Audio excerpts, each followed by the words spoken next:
नमस्कार। आज की नन्ही दुनिया कार्यक्रम में विषय लेकर आए हैं पर्यावरण। और भाई नन्ही दुनिया है तो नन्हे नन्हे बच्चे तो हमारे साथ आएंगे ही, और हम जानेंगे कि उन्हें पर्यावरण के बारे में क्या पता है और वो पर्यावरण को स्वच्छ बनाए रखने के लिए क्या क्या करते हैं। वो पेड़ लगाते हैं, कचरा नहीं फैलाते हैं, प्रदूषण होने से बचाते हैं और अपने आसपास सफाई का वातावरण रखते हैं।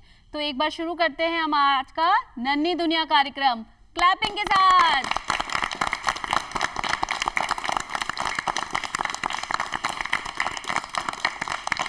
अच्छा चलो ये बताओ कि पर्यावरण के बारे में किस किस को पता है। भाई हमारे बच्चे बहुत स्मार्ट हैं, सबको पर्यावरण के बारे में पता है। अच्छा आप बताना, क्या जानते हो आप पर्यावरण के बारे में?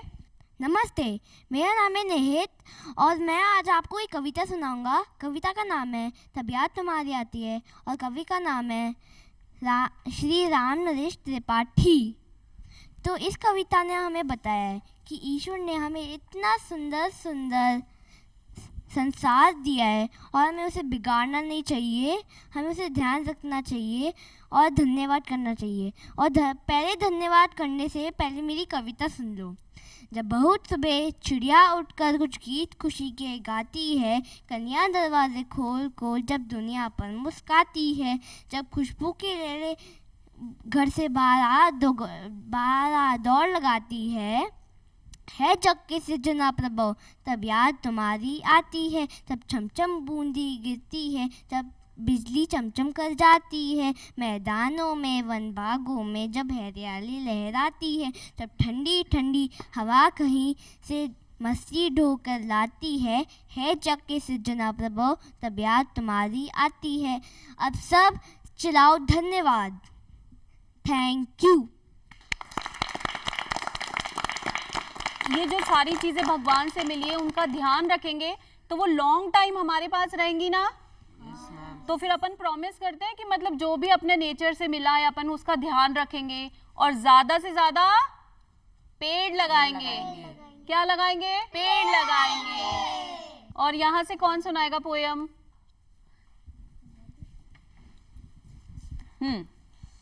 नमस्ते दोस्तों, मेरा नाम है प्रियल सेन। आज मैं आपको ये बताने वाली हूँ पेड़ों को हम क्यों लगाते हैं। हम पेड़ों को इसलिए लगाते हैं ताकि हमें ऑक्सीजन मिले, ताकि हम सांस ले सके, ताकि हम फ्रूट्स और सब्जियां खा सकें। Thank you.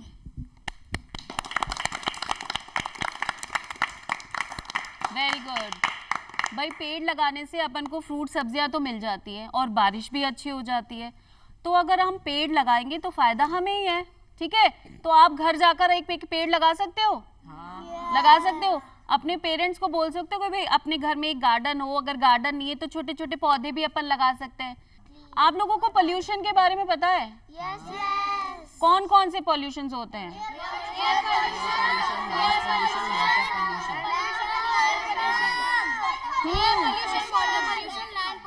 और अभी कौन सा पोल्यूशन हो रहा है? Noise pollution. तो इसको कैसे क्लियर करेंगे? शांत रह के एक एक जना अगर बोलेगा तो फिर अपन को समझ आएगा, है ना। तो वो बताएंगे, उनको अपन माइक पास कर देते हैं।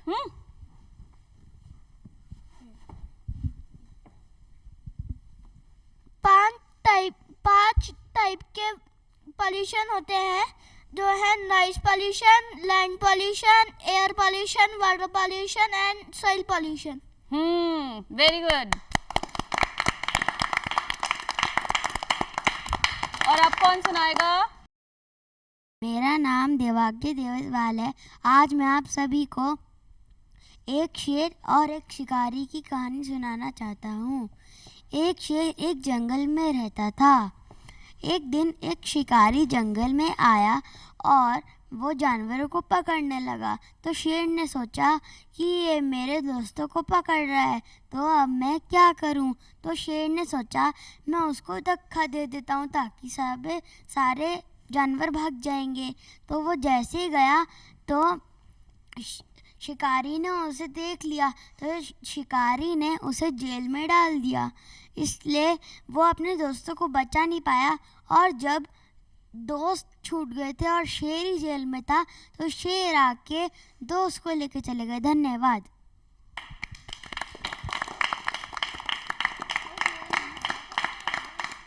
और यहाँ से कौन सुनाएगा पोयम?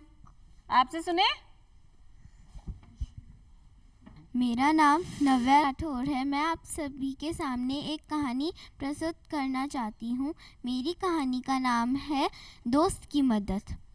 एक नदी में एक कछुआ रहता था और उसी के पास एक गुफा में एक लोमड़ी भी रहती थी। एक दिन वो दोनों कहीं घूमने जा रहे थे और वो अपने घर के नज़दीक ही थे। वहाँ पर एक भेड़िया आ जाता है और वो अपनी जान बचाकर भागते हैं। लोमड़ी अपनी तेज़ चाल के कारण अपने घर पहुँच जाती है और कछुआ नहीं पहुँच पाता। तो इस कहानी से हमें शिक्षा मिलती है कि हमें बुरे वक्त में दोस्त की मदद करनी चाहिए।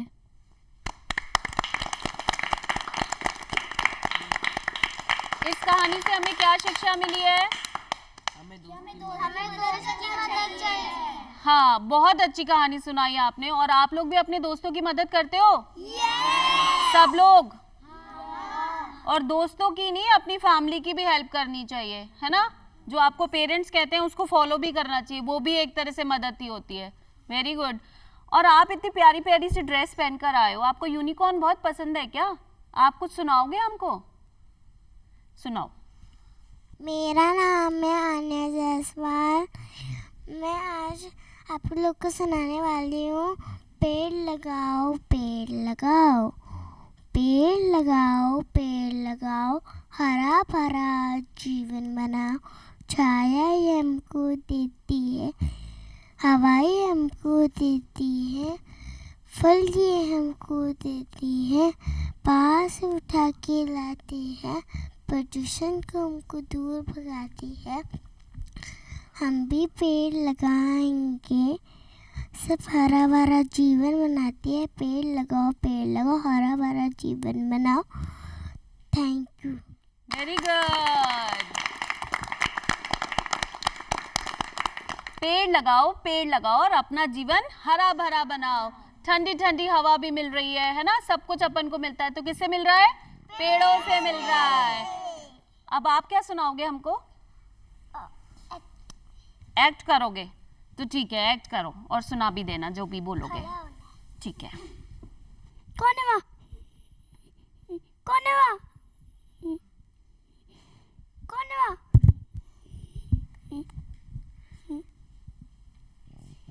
क्या आपको डर लगता है? क्या आपको डर लगता है? क्या आपको भी डर लगता है? मुझे भी पहले लगता था। एक दिन मैं गहरी नींद में सो रही थी, अचानक से मेरी आँख खुली। मैंने अपने आप को एक सुनसान जंगल में पाया। मैं बहुत डर गई, पर मेरे मन में एक ख्याल आया कि मैं क्यों डर रही हूँ। फिर मैंने हाथ जोड़ के भगवान का नाम लिया। जय हनुमान ज्ञान गुण सागर, जय कपीसति लोक उजागर, रामदूत अतुलित बल था, अंजनी पुत्र पवन सुत नामा, महावीर विक्रम बजरंग, कुमति निवार सुमति के संगी, कंचन वरण विराज सु, कानल कुंडन कुंचित केसा, हाथ वज्र और ध्वजा विराज, कांधे मूंज जनेऊ साथ, शंकर सुमन केसरी नंदन, तेज प्रताप महाजगबंदन, त्यामार गुणी अति चातुर, राम काज करे बेको आतुर। जैसे मैंने आँख खोली, मैंने अपने आप को घर पे पाया। डरने की जैसी कोई चीज़ है ही नहीं। अपन को डर को जड़ से उखाड़ना है। मैंने तो उखाड़ दिया। अगर आपको भी डर लगता है और आपको अपना डर भगाना है तो आप भगवान का नाम लीजिए, आपका डर भाग जाएगा। Thank you.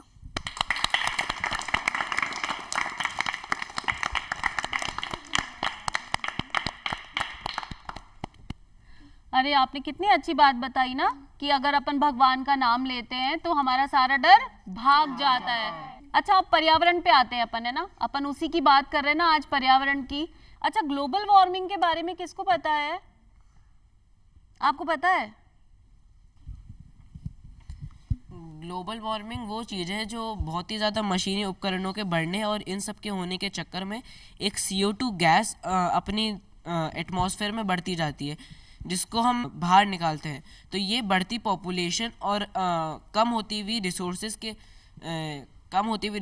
के चक्कर में बढ़ती जाती है, और इसी के साथ ग्लोबल वार्मिंग भी बढ़ता जाता है, जो कहीं ना कहीं पूरी पृथ्वी को बहुत ज़्यादा नुकसान पहुंचाता है। और अचानक से जो आजकल मौसम बदलाव हो जाता है ना, बहुत तेज धूप हो रही है और एकदम से बारिश आने लग जाती है, और ठंड बहुत एकदम से तूफान आ जाता है, बहुत ज़्यादा ठंड होने लग जाती है। तो ये सब क्यों हो रहा है? ग्लोबल वार्मिंग के कारण हो रहा है। तो और इससे हम कैसे बच सकते हैं? इसका सोल्यूशन क्या है ग्लोबल वार्मिंग को दूर करने का? अपन को पॉल्यूशन नहीं फैलाना चाहिए और अपन को संसार को गंदा नहीं करना चाहिए। क्या बताया उन्होंने? हमको पोल्यूशन नहीं करना चाहिए, है ना। और दीदी आप क्या बोलने वाले थे? आप भी बताओगे हमें, क्या बोल रहे हो? मेरा नाम रितिका है और आज मैं एक प्रार्थना प्रस्तुत करना चाहती हूँ। सूरज चांद सितारे करते तेरा ही गुणगान, धरती अंबर पर्वत नदियाँ गाते हैं यशुगान। बिन तेरे तो कुछ भी नहीं प्रभु, तू ही तारणहार। तेरी दया का अंत नहीं, सब मांगे तेरा प्यार।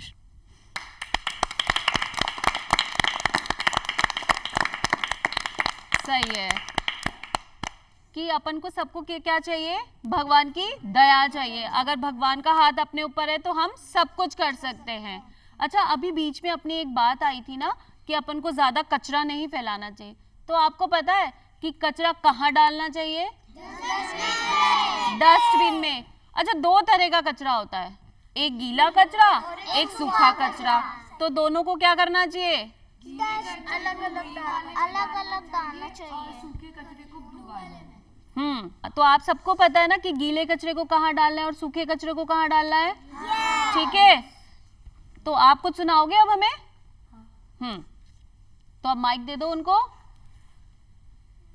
मेरा नाम मानसराज सिंह है। आज मैं आपको एक कहानी सुनाऊंगा जिस कहानी का नाम है धनवर्षण। बहुत समय पहले की बात है। एक गांव में एक गुरु और एक शिष्य रहते थे। एक दिन वो पास के जंगल को पार करके दूसरे गांव में जा रहे थे।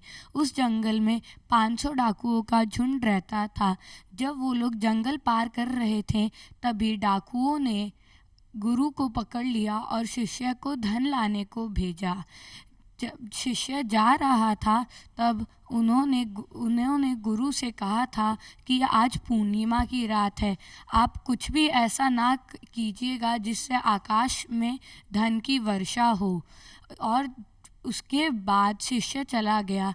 कुछ ही देर बाद गुरु ने सोचा, जब मैं धन की वर्षा कर सकता हूँ तो मैं क्यों यहाँ पे बंधा रहूँ। तो उन्होंने डाकुओं से कहा कि तुम मुझे खोल दो, मैं अच्छे से तैयार होकर तुम्हें धन की वर्षा कर दूंगा, फिर तुम्हें जितना भी धन चाहिए होगा तुम ले लेना। उसके बाद जब गुरु अच्छे से तैयार हो गया, उसने मंत्र पढ़ा और आकाश से धन की वर्षा होने लगी। उसके बाद जब डाकू धन उठाकर जा रहे थे, उसी के साथ गुरु भी उनके पीछे पीछे चलने लगा। कुछ ही देर बाद वहाँ पे 500 डाकुओं का झुंड भी आ गया और उन डाकुओं से बोला कि तुम ये धन हमें दे दो। उन डाकुओं ने बोला कि हम तो तुम्हें ये नहीं दे सकते, तुम उस गुरु के पास जाओ, वो तुम्हें धन की वर्षा करके दे देगा। लेकिन जब वो गुरु के पास गए, गुरु ने कहा कि अब तो मैं ये 1 साल बाद ही कर सकता हूँ।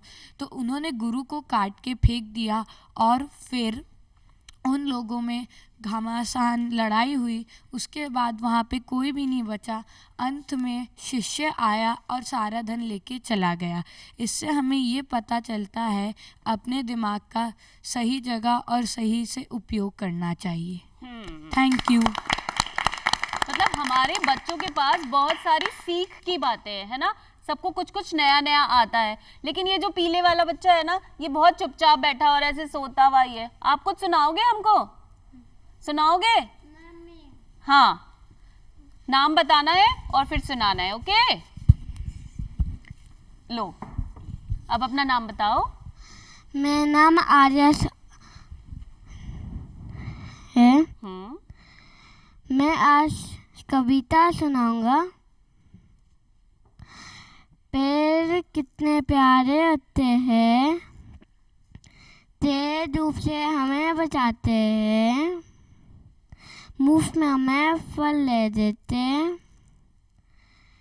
ना हमें डांटते ना हम पर चिल्लाते। कितने पक्षी पेड़ में रहते हैं, कितने पक्षी घोंसले बनाते हैं, तेज बारिश में खड़े रहते हैं, हमें भीगने से बचाते हैं। ना काटो तुम उनको, वो बेचारे रोक भी ना पाते। तो ना काटो पेड़ों को, वो बेचारे रो भी नहीं पाते हैं। और आपको क्या देते हैं? फल भी देते हैं फ्री में, ऑक्सीजन भी देते हैं फ्री में, है ना? तो हमें उनको क्या करना है? काटना नहीं है। और आप भी कुछ सुनाने वाले हो ना, तो अब माइक उनको दे दो। Good morning. My name is Gaurika Sharma. Today I will speak one poem. The title of my poem is Seed Became to Tree. Once there was a seed, it began to grow. What will be? It wanted to know. With soil, water and sunshine for food, it became a sapling, green and good. Sapling grew up, wanted to see, will it be a plant, a bush or a tree? Roots inside the ground, all plant has green leaf all around. Flowers become sweet fruit, you see how seed became a tree. Thank you. क्या बताया? एक छोटा सा seed अगर मिट्टी में जाता है तो वो धीरे धीरे क्या हो जाता है? प्लांट बन जाता है। Thank you. अच्छा, आप कौन कौन सुनाएगा? ओके, अभी तो बहुत सारे बच्चे हैं अपने पास, उनको देते हैं चांस, है ना? माइक दे दो। अब बताओ क्या सुनाओगे आप? मेरा नाम दीक्षिता शर्मा है और आज मैं आपके सामने एक फ़नी स्टोरी प्रस्तुत करने जा रही हूँ। एक गांव में दो भाई रहते थे। एक का नाम था राम और दूसरे का था श्याम। वो दोनों एक शहर में शॉपिंग करने जा रहे थे। उन्होंने सोचा कि हम शहर में शॉपिंग करके आते हैं और शाम को घर लौट जाएंगे। पर पता है क्या हुआ? रास्ते में बैलगाड़ी पलट गई। राम ने उसे उठाने की बहुत कोशिश की पर उससे वो उठ ही ना पाई। तभी उससे एक आवाज़ सुनाई दी, ठहरो ठहरो, मैं भी मदद करूँगा। तभी उसने पीछे मुड़कर देखा और उसने देखा कि एक दूर पेड़ के नीचे एक आदमी बैठा हुआ था। उसने बोला, ठहरो, मैं भी आके मदद करूँगा, पहले हम दोनों मिलकर खाना खा लेते हैं, फिर हम दोनों में ताकत आ जाएगी, फिर हम दोनों मिलकर उठाएंगे। तो राम ने बोला, नहीं नहीं, मेरा भाई गुस्सा हो जाएगा, मुझे उठानी है। तभी पेड़ के नीचे बैठने वाला आदमी बोला, अरे मेरी बात को समझने की कोशिश करो, हम दोनों मिलकर खाना खा लेते हैं, फिर हम पक्का उठा लेंगे। तभी राम बोला कि नहीं, मुझे वो उठानी है। पर आदमी बोला, अब मान भी जाओ। पर राम बोला कि तुम इतना कह रहे हो तो खा ही लेता हूँ। और फिर जब उन्होंने खाना खा लिया तो आदमी ने बोला, वैसे तुम्हारा भाई है कहाँ? वो दिख नहीं रहा। तभी राम बोला, अच्छा वो तो बैलगाड़ी के नीचे दबा हुआ है। है ना फनी स्टोरी? वो कहाँ गया? वो बैलगाड़ी के नीचे दब गया। और आप भी सुनाने वाले थे ना कुछ? ठीक है, तो माइक उन्हीं को दे दो। बताओ क्या सुनाओगे? मेरा नाम आरव जैन है। मैं पर्यावरण पर एक कविता सुनाने जा रहा हूँ जिसका नाम है पर्यावरण बचाओ। पर्यावरण बचाओ, पर्यावरण बचाओ, आज यही समय की मांग यही है, पर्यावरण बचाओ। ध्वनि, मिट्टी, जल, वायु आदि सब पर्यावरण बचाओ, पर्यावरण बचाओ। जीव जगत के मित्र सभी ये जीव जगत के मित्र सभी है, इनसे अपना जीवन हमें देते सारे, इनसे अपना नाता जोड़ो, इनसे अपना नाता जोड़ो, इनको मित्र बनाओ, पर्यावरण बचाओ, पर्यावरण बचाओ, हरियाली की महिमा समझो, वृक्षों को पहचानो, ये मानव के जीवन दाता, इनको अपना मानो। यदि एक वृक्ष कट जाए तो 10 वृक्ष लगाओ, पर्यावरण बचाओ, पर्यावरण बचाओ। Thank you. Very good. पर्यावरण बचाओ, पर्यावरण बचाओ। एक अगर वृक्ष कटे तो उसकी जगह 10 वृक्ष लगाओ, पर्यावरण बचाओ। बहुत अच्छा, आपने तो बिल्कुल गीत की तरह सुनाया। सबको मजा आया? Very good. तो फिर क्या करना होता है? ताली जोर से। अच्छा, अब और कौन सुनाएगा और कौन रह गया? अभी तो बहुत सारे हैं, आपसे सुने? ठीक है। मेरा नाम है अव्यान, मेरी कविता का शीर्षक है तब याद तुम्हारी आती है। उस कविता के कवि हैं पंडित श्री राम नरेश त्रिपाठी जी। जब बहुत सुबह चिड़िया उठकर कुछ गीत खुशी के गाती है, जब कलियां दरवाजे खोल खोल जब दुनिया पर मुस्काती है, जब खुशबू की लहरें घर से बाहर दौड़ लगाती है, हे जग के सिरजनहार प्रभु तब याद तुम्हारी आती है। जब चमचम बूंदे गिरती है, जब चमचम बिजली कर जाती है, मैदानों में वन बागों में हरियाली लहराती है, जब ठंडी ठंडी हवा कहीं से मस्ती ढोकर लाती है, हे जग के सिरजनहार प्रभु तब याद तो हमारी आती है। कक्षा हमें ईश्वर ने कितना अच्छा जीवन दिया है, हमें उस पे पेड़ लगाना चाहिए। धन्यवाद। बिल्कुल। और आप कौन सुनाएगा? आप सुना दो। क्या बताने वाले हो वो भी बताना। नमस्ते, मेरा नाम यशराज खन्ना है। आज मैं आप सबको जो मेरा प्रकृति से लगाव जो बड़ा है वह बताने जा रहा हूँ। कुछ समय पहले की बात है, मैं और मेरा सारा परिवार हम सब इंदौर गए थे और इंदौर में मैंने एक दुकान देखी जहाँ पे बहुत सारी पेंसिलें थी, मगर मेरा ध्यान एक ही पेंसिल पे गया जिसमें मैंने देखा पीछे बीज थे और बीज पूरे सील्ड थे, तो पेंसिल भी यूज़ में आ रही थी और बीज भी। तो मैं इसके ढेर सारे पैकेट लेके आया और मैंने अपने दोस्तों को और रिश्तेदारों को दिए और फिर सबने मेरे को बोला बहुत अच्छा काम। और थोड़ी सी मेरी बच्ची पेंसिल है तो मैंने उनको अपनी घर की छत पे लगाया। और फिर मेरे पास बहुत सारी चीज़ें जैसे टमाटर, मिर्ची और भी बहुत सारी चीज़ें मैंने उगाई। धन्यवाद। अरे ये तो बहुत अच्छा आइडिया है ना कि आपके पास अगर सीड्स आ जाए तो अपन गमलों में भी डाल सकते हैं, अपने गार्डन में डाल सकते हैं। तो वो फ्लावर वाले भी हो सकते हैं और फ्रूट्स वाले भी, वेजिटेबल्स वाले भी। तो फिर क्या करा, पेड़ लगाए ना। तो जो ठंडी हवा की बात हुई थी ना, तो अगर पेड़ है तो ठंडी हवा आएगी। हाँ। अच्छा, अब और कौन नया सुनाने वाला है अपन को? ये लो, क्या सुनाओगे और क्या बताओगे? सब कुछ बताओ। मेरा नाम है आंसुनी, मैं आपके सामने एक कविता प्रस्तुत करने जा रहा हूँ। वीर, उस कहानी का नाम है वीर तुम बड़े चलो।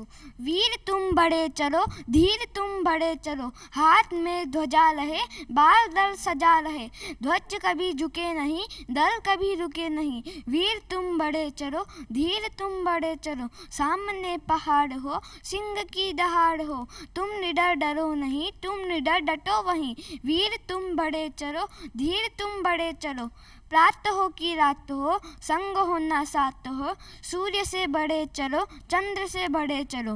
वीर तुम बड़े चलो, धीर तुम बड़े चलो, मातृभूमि के लिए, पितृभूमि के लिए हुए एक प्रण किए हुए।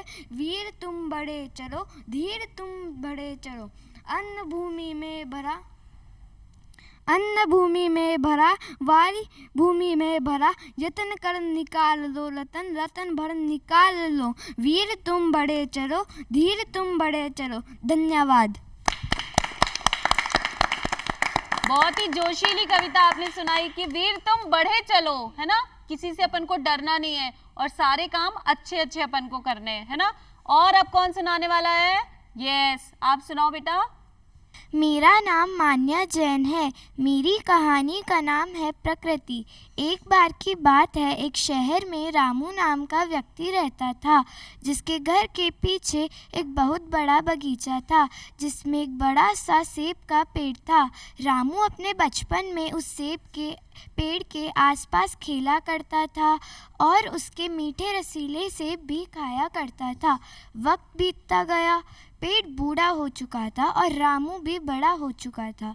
एक दिन रामू के मन में विचार आया, मुझे इस पेड़ की नहीं ज़रूरत है अभी, क्योंकि ना ही अब ये फल देता और ये मेरे कोई काम का नहीं। अगर मैं इस लकड़ी को काट दूंगा तो मैं अनेक चीज़ें बनाकर बाज़ार में बेच सकता हूँ। रामू अपने घर के पीछे वाले बगीचे में गया और उस पेड़ को काटने लगा। तभी उस पेड़ पर रहने वाले सारे पशु पक्षी वहाँ आकर विचलित हो गए। उन्होंने आपस में कहा, रामू यह क्या कर रहा है? वो इस पेड़ को क्यों काट रहा? तभी गिलहरी ने रामू से कहा, रामू इसे मत काटो, तुम्हारी बहुत सी बचपन की यादें इस पेड़ के साथ जुड़ी हुई है। तभी कीड़े मकोड़ों ने कहा, इसे मत काटो क्योंकि तुमने इसके मीठे रसीले सेब खाए हैं। रामू ने उनकी बात को नज़रअंदाज किया और तभी उसकी नज़र उस सेब के पेड़ पर एक मधुमक्खी के छत्ते पर गई। तभी उसने उस शहद को चाट लिया और चाटते ही उसे उसकी बचपन की यादें ताज़ी हो गई। उसे याद आया कि वह इन पशु पक्षियों के साथ उस पेड़ के आसपास खेला करता था और अपना पूरा दिन वहीं बिताता था। तभी उसने उन सारे पशु पक्षियों से माफ़ी मांगी और कहा, मैं आज के बाद किसी भी पेड़ को नहीं काटूंगा। धन्यवाद। और अब कौन सुनाएगा? मेरा नाम वेद शर्मा है। मैं आज एक कविता प्रस्तुत करने जा रहा हूँ। मेरा शीर्षक है बच्चों। बच्चों की तरह हंसे और जब रोए तो बच्चों की तरह खालिस सुख खालिस दुख, न उसमें ख्याल कुछ पाने का, न मलाल इसमें कुछ खोने का। सुनहली हंसी और आंसू रुपले, दोनों ऐसे कि मन बहला। उससे भी इससे भी कोरे किस्से भी अंश हो गए अपने। हर छाया के पीछे दौड़ाया सपनों ने और दब गई पाँव के नीचे दौड़ते दौड़ते कोई छाया। तो हंसे खिलखिलाकर बच्चों की तरह और छूट गया हाथ छाया का आकर हाथ में। तो रोए तिल मिलाकर बच्चों की तरह, खालिस सुख खालिस दुख। Thank you. और यहाँ से कौन सुनाएगा? मेरा नाम है रुद्रांश रावत। मेरा कविता का नाम है कौवा और कोयल। तोता जी ने खूब सिखाया अच्छा अच्छा गाना, सब चिड़ियों ने सच्चे मन से कहना उनका माना। लेकिन कौवा कभी न बैठा कक्षा में चुप करके, कुट कुट खाता रहा ने बोली पेड़ों पर चुप करके। कोयल ने समझाया उसको, वह समझ ना पाया, कुहू कुहू से उसको अपना काव काव ही भाया। सहपाठी की जिद से हारी कोयल चुप कर गाती, अपनी मीठी तान सुनाकर सबका मन हर्षाती। उसकी तारीफें सुन सुनकर कौवा जल गुंजाता, घर घर जाकर शोर बचाता, कान सभी के खाता। धन्यवाद। तो आज अपन यहीं पे अपना प्रोग्राम खत्म करते हैं, इसी प्रॉमिस के साथ कि हम घर जाएंगे, अपने पेरेंट्स को भी बताएंगे और अपने आसपास वालों को भी समझाएंगे कि पर्यावरण को स्वच्छ बनाना है और धरती को स्वर्ग बनाना है।